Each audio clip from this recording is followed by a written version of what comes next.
En los temas que se encuentran en la Biblia, que nos diferencian a algunos credos o denominaciones, hay uno que es muy particular, que nos divide mucho y que siempre causa polémica. Y es el tema de la ley de Dios, si está vigente o ha sido abolida, y sobre todo el tema del sábado. Hay dos posiciones. Una, la ley de Dios es eterna, es perfecta, fue hecha por un Dios perfecto y no necesita ser cambiada porque Dios es perfecto. Y la otra posición es que la ley estuvo vigente hasta la cruz y fue clavada en ocasión del sacrificio de Cristo. Hoy daremos 4 pinceladas a este tema del sábado y su relación con el tiempo del fin, pero en los repasos diarios, en el último de esta semana, vamos a dar una explicación de cuál es el texto que más controversia ha creado y una explicación bíblica para poderlo entender, y es Colosenses 2:14. Uno de los argumentos es que la ley fue terminada en la cruz, pero no se termina toda porque se clavan 10 mandamientos, se desclavan 9 y uno queda ya clavadito, que es el sábado. Toda esta semana veremos la relevancia de este tema, del cuarto mandamiento, en todo el conflicto del bien y el mal y sobre todo para el tiempo del fin. Nos agrada que estén con nosotros en este repaso número 8, titulado El sábado y el fin. Lecciones de la Biblia. A continuación.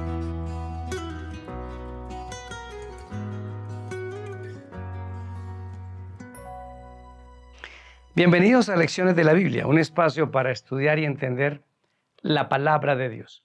Nuestro texto está en Efesios capítulo 3, versículo 9. Y de aclarar a todos la dispensación del misterio escondido desde los siglos en Dios, quien creó todas las cosas. Vamos a hablar de 4 elementos con respecto a este tema del sábado y del fin para que podamos entender la importancia, diría yo, la relevancia que tiene para el final del conflicto entre el bien y el mal. Hemos entendido que la palabra conflicto entre el bien y el mal se centra en un solo término: adoración. Satanás quiere adoración para él, Dios quiere adoración para sí mismo. Por eso lo fundamental está en la creación, que se enfrenta a la evolución. La evolución es un concepto satánico desde donde se le mire, porque quita el centro de todo el sistema de adoración. Existe un Dios que es el creador y sustenta la creación. Vamos con el punto número 1. Herencia compartida. Hechos capítulo 17, versículo 24 y 26. El Dios que hizo el mundo y todas las cosas que en él hay, siendo Señor del cielo y de la tierra, no habita en templos hechos por manos humanas. Versículo 26. Y de una sangre ha hecho todo el linaje de los hombres, para que habiten sobre la faz de la tierra, y les ha prefijado el orden de los tiempos y los límites de su habitación. La creación nos da un sentido de pertenencia y una igualdad a todos los seres humanos. De una misma sangre, de la de Adán, nos hizo absolutamente a todos. Esto contraría, por supuesto, el punto de la evolución, que dice que el que existe hoy, usted y yo, es porque fuimos más fuertes que unos débiles a quienes nuestros antepasados dejaron atrás. Conceptos como la autoestima, de que somos hechos a la imagen de Dios. Conceptos de la igualdad de los seres humanos en todo el concepto o la relación de somos iguales ante Dios. No necesariamente que todos tengamos las mismas cosas ni los mismos privilegios, porque en la parábola de los talentos, en Mateo 25, Él los repartió conforme a la capacidad de cada uno. Temas como la familia, la estructura familiar entre un hombre y una mujer, vino desde el Edén. El sistema de salud, comer adecuadamente de acuerdo a la dieta divina que se establece en el Génesis. La economía, el trabajo, el cuidado del mundo, la gobernabilidad. Dios es el que gobierna, es el rey del universo y le dio a los seres humanos un elemento de mayordomía y de responsabilidad para con Dios. Y finalmente, lo moral, lo santo, lo sagrado que puso en nosotros para ser seres eternos y no pecadores. Todo esto se perdió con el pecado, pero lo mancilla y lo machaca el tema de la evolución, porque si todos evolucionamos, hubo un sexo, luego apareció el otro sexo que es el femenino y luego puede aparecer otro sexo, todo lo distorsiona la evolución. Pero está claro en el punto número 1 que tenemos una herencia compartida, que somos de la misma familia, que somos del mismo linaje y eso hemos de respetarnos unos a otros. Segundo punto, un mundo en desorden. Bueno, existe hoy todo tipo de crisis. ¿Ven? Algo debe tener Dios para volver el caos de esta crisis del mundo en un sistema de tranquilidad. Todo lo desordenamos. Todo donde el ser humano toca, lo corrompe, lo daña.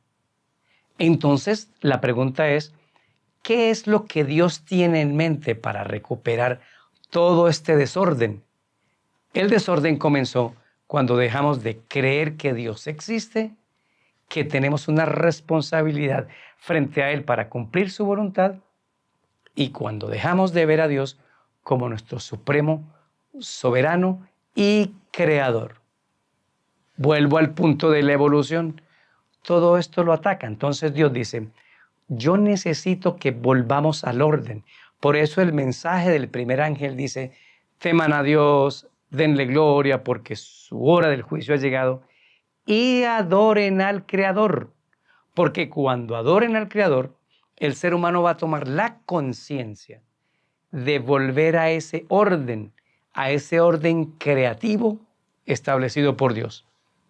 Y de los días de la semana, el único día, según Génesis capítulo 2, versículo del 1 al 3, que Dios estableció para ese conmemorativo, para esa recordación de que hay un creador, fue el séptimo día de la semana y fue al único que le puso nombre para no equivocarnos. Le puso Shabbat, de reposar, de sábado. Por eso el volver al orden requiere volver al Creador. Y para volver al Creador hay que celebrar los cumpleaños de la tierra cada 7 días, que nos recuerda que ese Creador existe y comenzamos a darle un orden a todo este caos que vivimos. Punto número 3. La libertad de elegir o el libre albedrío. Este punto es importante para tenerlo en cuenta, porque si Dios establece un orden, dentro de ese orden también está la libertad para pensar, decidir y movernos como el ser humano quiere. Esa libertad es para tener seres con los cuales Él se pueda relacionar, con los que pueda hablar, con los que puedan tener pensamientos, discurrir en muchas cosas. Pero en el mensaje del primer ángel hemos de recordar que dice, esa libertad para decidir se va a notar en un juicio, en un llamado a cuentas, en un llamado a rendirle al Señor esas cuentas de lo que hemos hecho en nuestra vida. Y hemos convertido o confundido la libertad de elección con un libertinaje que ahora queremos que al ser humano los gobiernos y las constituciones le den vía libre para hacer de todo, cualquier cosa.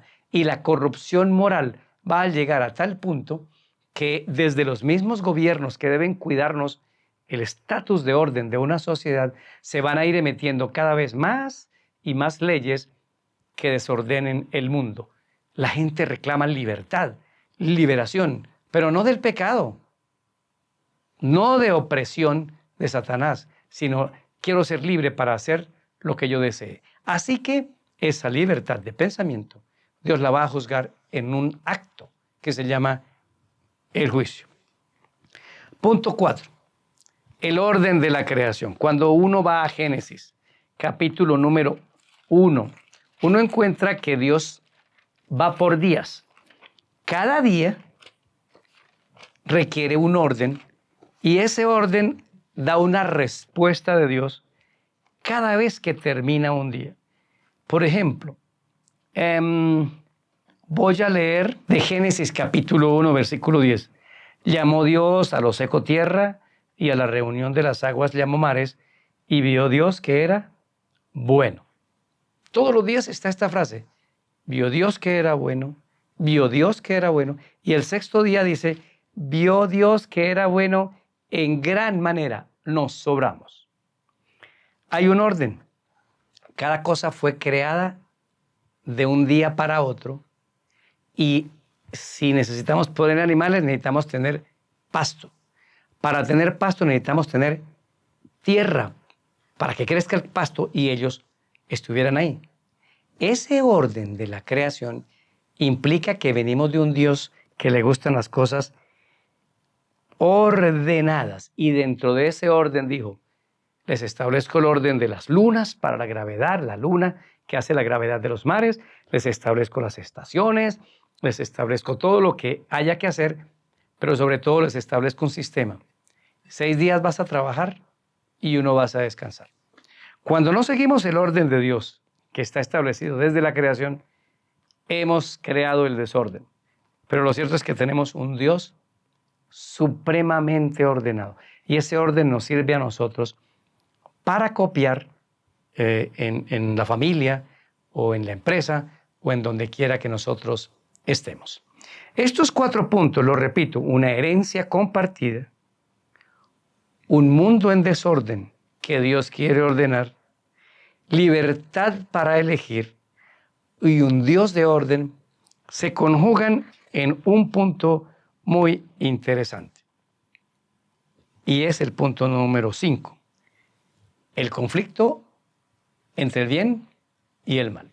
Para ese conflicto entre el bien y el mal, vamos a ir a Daniel capítulo número 3. En Daniel 3, si ustedes me permiten hacer un contexto, un poco de lo que está ocurriendo, los israelitas han sido llevados cautivos a Babilonia.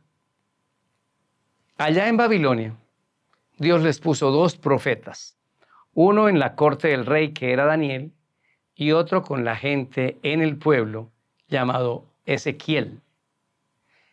Y allá en Jerusalén había quedado Jeremías para acompañar a los últimos relegados que finalmente por allá subsistieron de alguna forma, pero que también Dios les dio un profeta. Y ocurre un incidente en Daniel 2, y es que Dios le muestra una estatua al rey Nabucodonosor con diversos metales hasta que la estatua es destruida por una piedra. Cuando recibe la interpretación, cada metal representa un reino hasta que lleguemos a Europa. Eso nos lo ha dicho la historia. Y por esos reinos ha pasado exactamente. Vino Babilonia, vino los medos y los persas, vinieron los griegos con Alejandro el Grande, vinieron después los romanos y luego apareció Europa, Europa dividida. Pero cuando Europa llega a su existencia, una gran piedra que representa el reino de Dios, la segunda venida de Cristo, destruye los reinos y Dios establece su reino en su segunda venida. A Nabucodonosor no le gustó y en Daniel 3 la historia dice que mandó construir una estatua, toda de oro, no de diversos metales. Su propósito era contrariar a Dios. Y aquí quiero que vean ustedes los elementos que están presentes en esta historia, que ocurrió en el pasado, pero que se va a repetir muy pronto en nuestros días. Tenemos un poder político y religioso unido al mismo tiempo.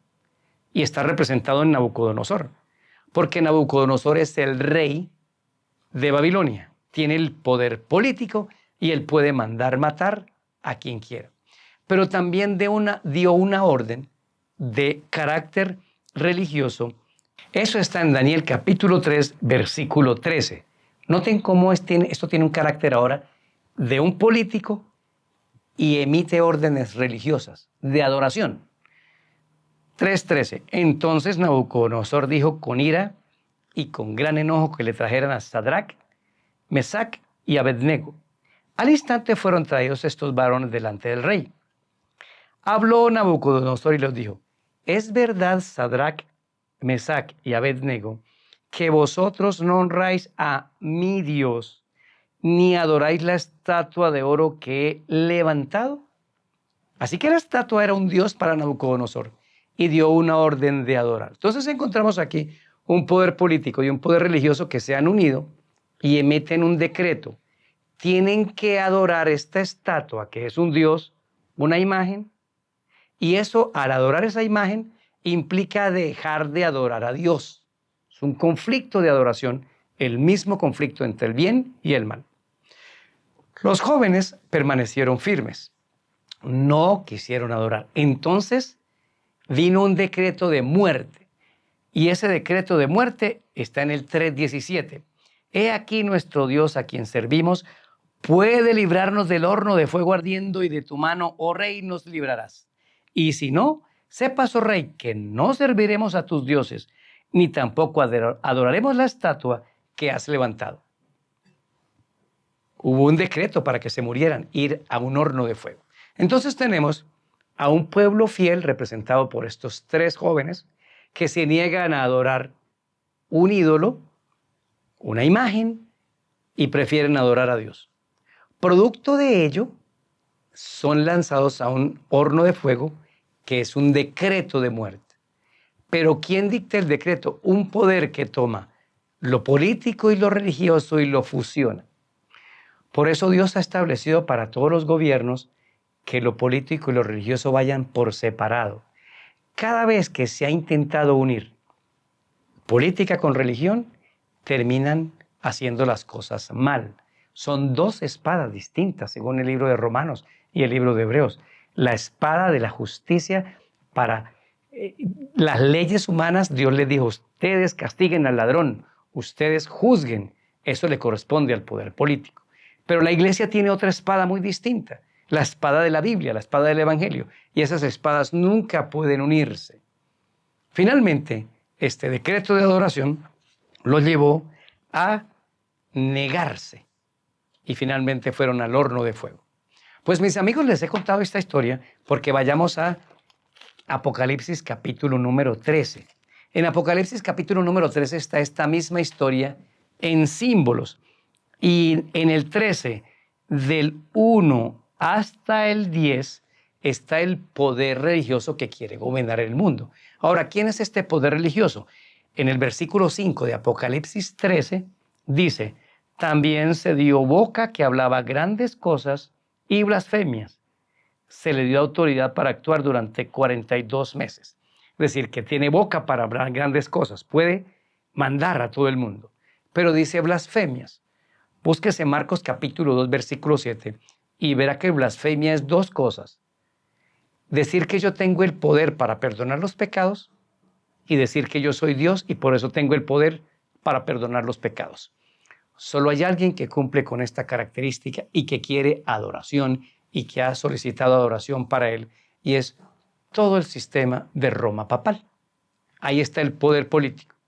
Pero el poder religioso arranca en el capítulo 13, desde el versículo número 11 hasta el 18. Y es un poder que debe dominar al mundo para ayudarle al primer poder religioso para que todo el mundo que no quiere adorarlo voluntariamente lo haga obligatoriamente.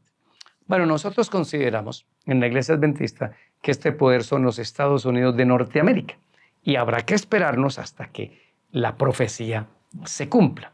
Pero ¿qué hacen estos 2 poderes? Se vuelven el mismo poder, porque en el versículo 14 del capítulo 13 de Apocalipsis dice lo que hace este segundo poder: engaña a los moradores de la tierra con los milagros que se le ha permitido hacer en presencia de la bestia o del primer poder, mandando a los moradores de la tierra que hagan imagen a la bestia o al primer poder que tiene la herida de espada y vivió.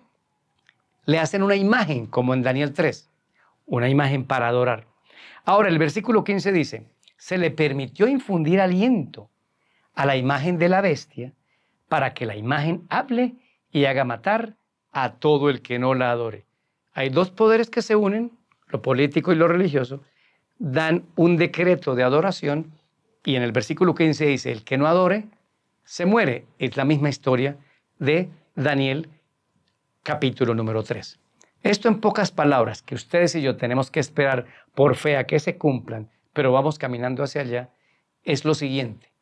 Muy pronto, ese poder político y religioso se van a unir para implantar en el mundo lo que se llama el nuevo orden mundial, lo que se llama todo este programa de globalización que va hacia un solo destino, establecer el domingo como un día de reposo. Y la Biblia dice que el sábado es el día de reposo. Y muy pronto se van a enfrentar estos 2 días. Y usted y yo tenemos que tomar decisiones. Acuérdense, Dios nunca obliga a nadie bajo pena de muerte a que le obedezca. Pero aquí se va a obligar al mundo entero a que se adore en un día que no estableció el Señor o te mueres. Y entonces ahí viene la persecución final y viene el elemento final. ¿Por qué el tema de esta semana se llama el sábado y del fin? Porque los 10 mandamientos se pelean contra Satanás. No se vaya a perder el repaso diario del último día de esta semana, de este tema 8, en donde vamos a explicar ese texto donde aparentemente dice que la ley de Dios de los 10 mandamientos fue clavada en la cruz. Ahí se va a aclarar eso perfectamente. Pero déjenme decirles que este conflicto entre el bien y el mal se llama adoración. Y todos los mandamientos que tienen que ver con adoración fueron cambiados. Pero especialmente el 4º mandamiento. Ese mandamiento no le gusta a la gente, porque eso es legalismo. Pero no cometer adulterio no es legalismo. Pero honrar a padre y madre no es legalismo. Pero no matar no es legalismo. Pero guardar el 4º mandamiento sí lo es. Claro que no. Claro que no. Nos salvamos por la sangre de Jesús, solo por sus méritos. Pero aceptar a Cristo también requiere que nosotros tengamos obediencia. ¿A qué? A su voluntad. Y para resumirla, esa voluntad nos la puso en una ley de 10 mandamientos. ¿Que nadie puede guardarla? Pues claro que no. Nadie es sin Cristo. Lea Romanos 7 y 8. Pero el que se refugia en Cristo comienza un proceso de cambiar de carnal a espiritual y lo domina el Espíritu Santo hasta que un día llegamos a amar tanto a Dios que podemos hacer su voluntad. Eso hizo Cristo. Eso hizo Enoc. Por eso él fue trasladado al cielo, porque hizo la voluntad del Señor. Todos estos temas nos están llevando cada vez más a puntos críticos que tenemos que ir hablando con mayor claridad. Pero creo que me sentiré en paz el poder compartir estos puntos con estos fundamentos bíblicos. Y si usted decide no creerlo, colóquelo ahí en algún lugar de su corazón. Y cuando estas cosas comiencen a ocurrir, vuelva a estos textos y verá que Dios no se equivoca en darnos profecías para decirnos qué es lo que viene hacia adelante. Ahora, ¿cuál es la importancia de este día? Primero, porque Dios lo eligió. Pudo escoger el primero, el segundo o el tercero, pero Él decidió que era el 7º. Y esa es su decisión. ¿Que todos los días son iguales? Claro que no. Dios dijo, este es santo, en este reposo y este día lo bendigo. Génesis 2, 1 al 3. O dígame si usted permite que le cambien el cumpleaños para 3 meses más adelante y se lo celebren. No todos los días son iguales en la Biblia. ¿Qué fue dado para los judíos? No es cierto. Fue dado a Adán y Eva, representantes de la humanidad, como les dieron el trabajo, las relaciones sexuales santificadas, el sistema de familia, todo lo que Dios les entregó. ¿Que fueron abolidos? Bueno, no se pierda el repaso último de los diarios de esta semana. La importancia de ese día es porque durante 24 horas yo me puedo encontrar con Jesús. Él me da un gran abrazo protector y en ese día Él me renueva. Recuerdo que Él es mi creador. Tengo tiempo porque no voy a trabajar de reunirme con mi familia, de ir a adorarlo, de ir en la tarde a visitar un hospital, un amigo y hacer obra misionera. Por eso Él destinó un día para Él en donde servimos al prójimo. y en donde el descanso no es quedarnos durmiendo, sino cambiar de actividad para encontrarme con Jesús en mi prójimo. Él se forma en mí y cada 7 días carga mi batería hasta que un día, como dice Isaías 66, 22 y 23, de mes en mes y de en sábado, vendrán en la tierra nueva todos a adorar delante de mí. Tomemos este tema con mucha oración y con mucho amor del Señor. Oremos. Padre, gracias por estos temas. Nos confrontan. No queremos ofender a nadie en sus creencias, porque hay una libertad para elegir. Pero queremos, Señor, que obres en cada vida y en cada corazón comparado con tu palabra. En el nombre de Jesús, amén. Soy Daniel Herrera y deseo para todos un día lleno de bendiciones.